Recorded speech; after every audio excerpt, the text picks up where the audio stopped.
some errands, picked up a basketball game for the kids on the sheet, which is kind of neat. I thought I'd jump in a little bit and weigh in myself on the whole Epstein things. I talked about this when it first broke, that he was arrested.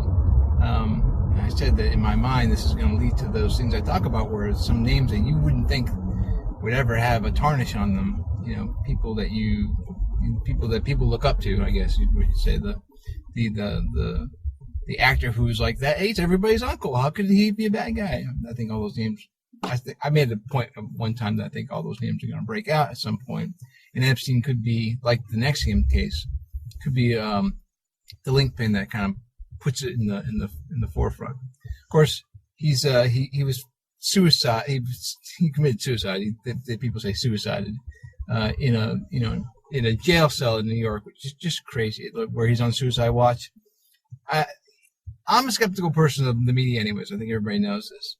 But even my mom, who has CNN playing at her house 24 hours a day, even she was just like, really, suicide? Like, even she's not buying it. So, this guy had connections to all these political figures and royal family members and stuff like that had probably committed some horrible things with little girls, and sometimes even probably with little boys. Like, it's bad stuff. It's bad juju. So, does his suicide, does his death change things? Well, I don't think it does. The Justice Department was in the middle of discovery at that point. And from what I understand, from a little bit of digging or reading and the things I've been coming across, Twitter accounts, that kind of thing, people are saying that now with him, because his court case was moved out to June of next year. So that was a long tail. But now with him not around, right, there's no one left to argue against search warrants for his properties, because they were part of the discovery. So now they can rummage through all of his stuff without any slowdowns on him objecting to this and objecting to that. The case goes away, basically, but the evidence does not. And that could lead to actually faster arrests and indictments of those people that I talk about that you're not going to believe. And I would wager they're going to be on both sides of the political aisle, and I would wager they're going to be some people in the music industry and the entertainment industry, celebrities, whose names you're just going to be amazed by. Even I will be amazed. Some names I might not be so much so, but I'm going to go, that one, I love that guy. He's in that movie that I absolutely love, or it's one of my favorite bands. There's a guy on Twitter called Enti. I think what he says is he's a lawyer in the entertainment industry, or he was at one point, and he does constant Twitter posts about all these rockers in the 70s and 80s, and the whole groupie thing was like, we all laugh about it, like, the young groupies, but yes, those are young girls getting exploited by rock stars, and the whole industry just laughing it off, like, that's just the way things are, right? And these rock and rollers are going to sleep with girls under 17, it's yuck. But I think that the Epstein thing is a worse case than that. I think that probably some blackmail involved, secretly recording people in compromising positions and selling that information to this intelligence, to this country, that country's intelligence services. There's going to be stuff that's come out. It's going to be ugly.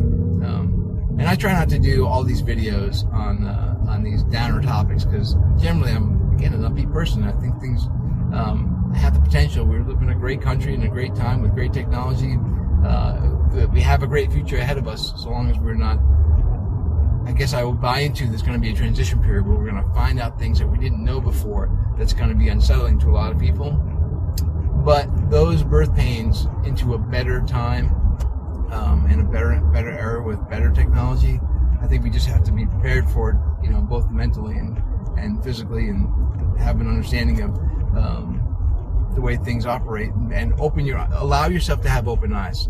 I was actually with my mom and her husband just yesterday, and we were talking about that concept that none are so blind as those who choose to not see. There are people who are going to choose to not believe this thing or that thing, or they're going to choose to think that the way that I was taught something is the way it's always going to be, because that's what I was taught the first time. I talked about first-time bias before. And I just think you don't want to allow that to happen to yourself. it is to your benefit to kind of allow yourself to get new information. I know that the political spectrum wants to say, well, he's a flip-flopper. And I would say, sure, there's some of that. But there's also the concept that you've learned something new and therefore have changed your opinion about something. Like, learning is a good thing. So allow yourself to change your position on things because you've gotten new information. That's a good thing. And even if the information is unsettling, allow yourself to kind of like, oh, crap, that's really going on. Between Epstein and NXIVM, that's two high-profile, like, really ugly scandals that I think we should just go, okay, well, it happened once, happened twice. Once is not a trend, but twice is a trend. That actually, and because we discovered two, kind of recognize it's probably going on a whole lot more than you would have thought. And maybe it's time to now start thinking about it in order to protect the kids who are getting hurt by this. That's just my thought.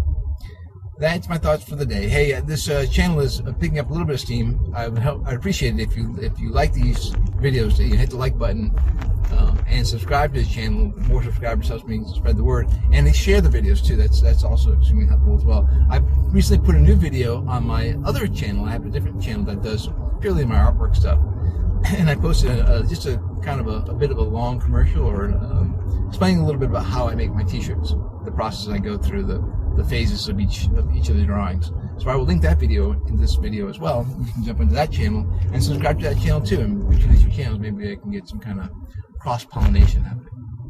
I appreciate you sticking around. I will talk again with you soon. And you can also leave comments. I'm happy to get some comments too. Feedback of any kind, good or bad feedback. I'm happy to learn something new about the way that I'm doing videos. Maybe I'm talking too fast because that's been leveled at me before. Anyways, I appreciate it. Cheers. Have a good day. All right, so I'm going to show my shirts and your shirts. Okay. And wait, but they don't know what. I think they can tell whose are whose. Yeah. So they could buy the new Gorilla versus Grizzly. Yeah, they could buy that, which is your first fighting one. Right, or they could buy your Captain Marshmallow. And my Thanos. Thanos Walker. Yeah, that's true. We'll see which ones they buy. Thanks for visiting the store. Thanks. Hello. Bye-bye.